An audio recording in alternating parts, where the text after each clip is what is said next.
Le Conseil des ministres s'est réuni ce mercredi 16 juillet 2025 sous la présidence de M. Patrice Talon, président de la République. Les décisions que voici ont été prises à l'issue de la séance.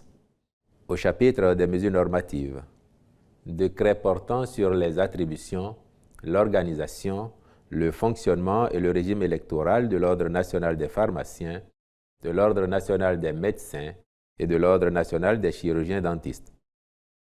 Il s'agit d'une série de 6 tests qui visent à définir d'une part clairement les attributions de chaque ordre en conformité avec les évolutions du système de santé et les exigences d'une gouvernance performante. La réglementation a également pour objectif de renforcer le rôle de ces organes en matière de régulation de l'exercice des activités professionnelles avec pour centre d'intérêt la qualité des soins, le respect de l'éthique et de la déontologie. D'autre part, il consacre une meilleure définition des règles électorales aux fins de garantir leur transparence et crédibilité. C'est ainsi que sont abordées les questions se rapportant à la composition des conseils nationaux et régionaux, aux modalités de candidature, d'éligibilité, de vote, de durée des mandats et de renouvellement des instances. Le ministre de la Santé veillera, en relation avec les autres ministres concernés, à leur application diligente. Au titre d'autres mesures normatives, le Conseil a adopté les décrets portant transmission à l'Assemblée nationale pour examen et vote du projet de loi portant modification de la loi numéro 2024-28 du 26 juillet 2024 sur les ordres nationaux du Bénin. Nomination des commissaires aux comptes près le Centre national des produits biologiques à usage vétérinaire. Nomination de magistrats à la chancellerie et dans les juridictions, puis approbation des statuts modifiés de l'Agence de contrôle des installations électriques intérieures Contrelec. Au chapitre des communications, en point 1, recrutement par concours direct de 115 fonctionnaires des eaux, forêts et chasses. Ces personnels seront déployés après leur formation pour renforcer les capacités d'intervention de la corporation dans les missions à elle dévolues. Il s'agit notamment de celles relatives à la riposte sécuritaire. Les personnels sont répartis à raison de 95 gardes forestiers, 10 contrôleurs et 10 conservateurs des eaux, forêts et chasses. En point 2, adhésion du Bénin à l'initiative Global Network de l'Office des Nations Unies contre la drogue et le crime. Créé en 2021, ce cadre a pour principal objectif de faciliter la coopération transnationale dans les affaires de corruption et de permettre aux autorités de détecter, enquêter et poursuivre plus efficacement les infractions liées à la corruption transfrontalière. L'adhésion de notre pays à ce réseau, ouvert à toutes les autorités chargées de l'application de la loi anticorruption des États ayant souscrit à la Charte des Nations Unies et des États partis à la Convention des Nations Unies contre la corruption, offre également des possibilités de partage de connaissances entre pairs et d'accès à une plateforme sécurisée d'échange d'informations. Aussi, le Conseil y a-t-il marqué son accord et instruit les ministres concernés d'accomplir les diligences nécessaires à sa formalisation. En point 3, approbation de la politique nationale d'évaluation PNE 2025-2034 et sa stratégie nationale d'évaluation 2025-2029. La présente politique a l'avantage de corriger les insuffisances de la précédente et prend en compte les outils nouveaux de mobilisation et d'engagement pour la prise de décisions publiques. Assortie d'une stratégie sur la période 2025-2029, elle est arrimée à l'agenda international de développement à travers les objectifs de développement durable, ODD, l'agenda 2063 de l'Union africaine et la vision 2050 de la CEDEAO. Au plan national, elle s'appuie d'un côté sur les orientations nationales de développement, plan national de développement, programme d'action du gouvernement, agenda spatial, etc., liés à la bonne gouvernance. Elle tire, de l'autre, son ancrage des dispositions de la loi numéro 2024-09 du 20 février 2024 portant loi cadre sur la planification du développement et sur l'évaluation des politiques publiques en République du Bénin. Elle résulte d'une démarche participative et est portée qu'à l'horizon 2034, la culture évaluative au Bénin est ancrée dans les pratiques de gestion et les prises de décision fondées sur des résultats des évaluations à tous les niveaux.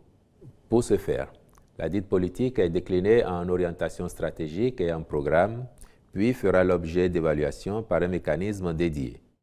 Aussi, le ministre du Développement et de la Coordination de l'action gouvernementale prendra-t-il les dispositions nécessaires pour l'appropriation, la dissémination, la mise en œuvre ainsi que le suivi-évaluation, aussi bien de la politique que de sa stratégie nationale d'évaluation. En point 4, approbation de la politique nationale de développement des énergies renouvelables PONADER 2020-2030 actualisée et sa stratégie 2025-2030. Cette politique vise à faire des énergies renouvelables la source prioritaire de la satisfaction durable et optimale des besoins énergétiques nationaux à l'horizon 2030. Sa mise en œuvre permettra à notre pays d'œuvrer davantage à la réduction des émissions de gaz à effet de serre, de mieux s'adapter au changement climatique et de favoriser l'accès à tous et à moindre coût aux énergies renouvelables. Ce faisant, elle contribuera au développement durable et à la promotion des activités socio-économiques du monde rural par une énergie moderne.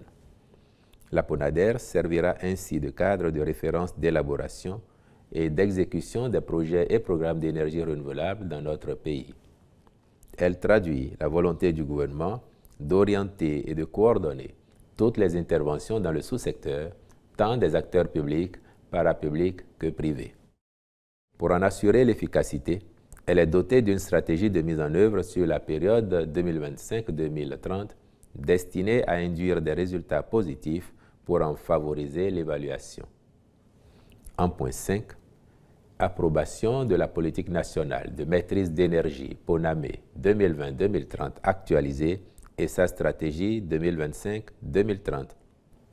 L'actualisation de la PONAME se justifie principalement par l'évolution du cadre institutionnel du secteur de l'énergie pour tenir compte de la dissolution de l'Agence béninoise d'électrification rurale et de maîtrise d'énergie, qui était la principale structure administrative opérationnelle dans la promotion et le développement de la maîtrise d'énergie. Sa mise à jour et son opérationnalisation à travers sa stratégie 2025-2030 permettront, à terme, aux consommateurs d'avoir accès à moindre coût aux services énergétiques de qualité, sécurisés, durables et efficaces. Elle postule en effet qu'à l'horizon 2030, la maîtrise d'énergie au Bénin garantit la réduction considérable de la consommation, de la dépendance et des dépenses énergétiques sans préjudice de la qualité des services énergétiques. À cet effet, elle vise à mettre en place les cadres de planification, d'orientation, de coordination et de suivi-évaluation. Il en découle des actions relatives à l'efficacité énergétique, aux économies d'énergie dans tous les secteurs, aux mécanismes d'intervention plus cohérents. S'inscrivent dans cette logique le renforcement des cadres institutionnels et juridiques existants, la création des mécanismes de financement en soutien au développement des actions de maîtrise d'énergie en général. Au chapitre des rencontres et manifestations internationales, il a été autorisé l'organisation à Cotonou, le 1er août 2025, du défilé militaire et paramilitaire dans le cadre de la célébration du 65e anniversaire de l'indépendance du Bénin, du tournoi national de pétanque, édition spéciale du 65e anniversaire de l'indépendance du Bénin, de l'Africa Agri-Forum du 19 au 21 novembre 2025, ainsi que de la première édition de Cotonou Comedy Festival du 4 au 8 décembre 2025. Au chapitre des mesures individuelles, enfin, les nominations ci-après ont été prononcées. Au ministère des Affaires étrangères, directeur général des Relations extérieures, M. Akpekoku Marius Loko, directeur général des Affaires consulaires et des Béninois de l'extérieur, M. Yassea Nunayon MCD Hundefo, directeur général de l'attractivité et de la diplomatie économique, M. Simidele Selidji Settebe, directrice de la planification, de l'administration et des finances, Madame Adjiri Emilienne Agossa. Au ministère de l'Enseignement supérieur et de la Recherche scientifique, Conseil technique à l'enseignement supérieur, la recherche et l'innovation, Monsieur Yakole Guy Atoun. Au ministère de l'Énergie, de l'Eau et des Mines, Directeur général de la Société béninoise d'énergie électrique, Monsieur Hippolyte Ebaïtier, je vous remercie.